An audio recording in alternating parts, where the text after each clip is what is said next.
Hello friends, இன்றைக்கி நம்ம மாங்காய் அச்சார் எது எப்படின்னு பார்க்க போகிறோம். இந்த வீடியோ பிடிச்சிருந்தா லைக் அண்ட் ஷேர் சப்ஸ்கிரைப் பண்ணுங்கள். வாங்க வீடியோக்குள்ளே போகலாம். மாங்காயை நல்லா கழுகணும். மாங்காயை கழுவி எடுத்தாச்சு. இனி கட் பண்ண போகிறோம்.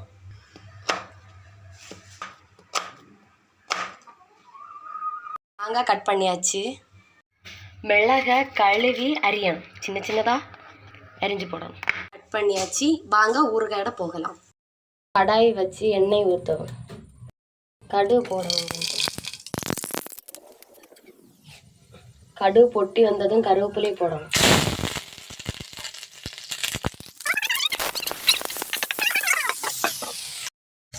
மிளகெல்லாம் சிவத்து. இனி மாங்காய் போடணும்.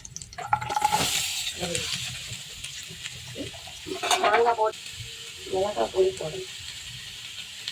மிளகாய் பொடி போட்டுட்டு உப்பு போடணும். போட்டுட்டு கிளறி விடணும். கொஞ்சம் தயிர் ஊற்றவும். கிளறி விடணும். தயிர் ஊற்றி காரசாரமாக மாங்காய் அச்சாறு ரெடி.